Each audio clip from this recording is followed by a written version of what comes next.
Et on rentre là, et évidemment, l'odeur qui nous rentre dans les narines. La madame n'a même pas franchi le pas. On est rentré, on est ressorti. On vend un plex, v'là une couple de mois, puis le plex est super beau, rez-de-chaussée, en très bon état, sous-sol, la cour, côté soleil. C'est écœurant.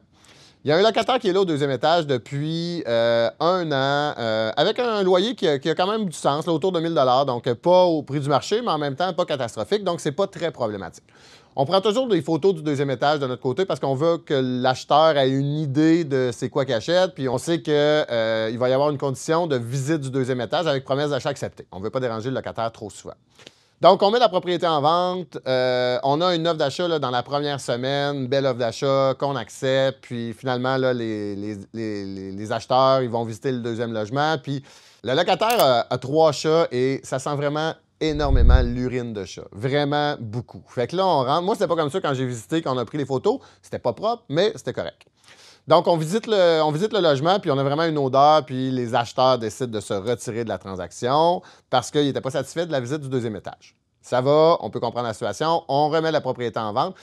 Souvent, là, on dit que 70% des visites du premier mois vont survenir dans la première semaine. Donc, c'est le momentum de la mise en vente. Donc, après ça, on retourne sur le marché, puis on a perdu un petit peu ce momentum-là. Ça prend 2 mois supplémentaires pour qu'on reçoive une offre d'achat qui est similaire en niveau de prix à la première offre d'achat. Et là, eux, ils vont reprendre le deuxième étage parce qu'il y a les parents qui veulent y rester.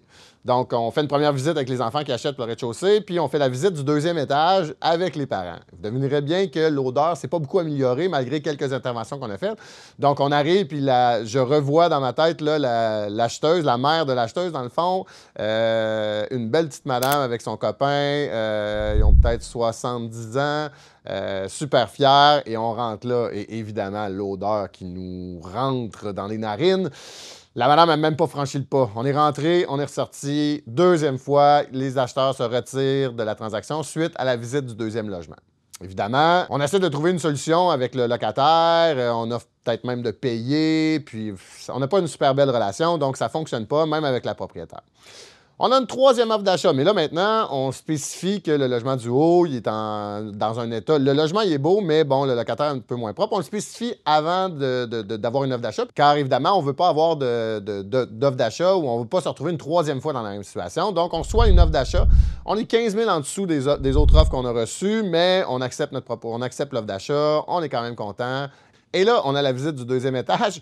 On commence à être un peu nerveux là, pour cette visite-là. Les acheteurs s'en déclarent satisfaits. Donc là, on est vraiment très heureux de la situation. On peut passer à l'étape de l'inspection. C'était pas rendu à l'inspection encore. Donc, on arrive à l'inspection, puis là, à l'inspection, bien évidemment, les chats sont pas propres. On laissait des traces d'humidité. Fait que bref, avec les détecteurs d'humidité, il y a de l'humidité un petit peu partout, autour de la toilette. Bon, je passe les détails. Au final, les acheteurs sont allés de l'avant quand même et ont demandé une réduction de 20 000 $. Donc, 20 000 plus le 15 000 qu'on avait accepté au début. Donc là, on se retrouve à une offre d'achat 35 000 en dessous de l'offre d'achat qu'on avait acceptée originellement. Et ça, à cause du locataire qui est présent dans l'immeuble. Donc, ce n'est pas le building, c'est le locataire. Quand je vous dis de bien choisir vos locataires et de l'impact que ça peut avoir à la revente, c'est majeur.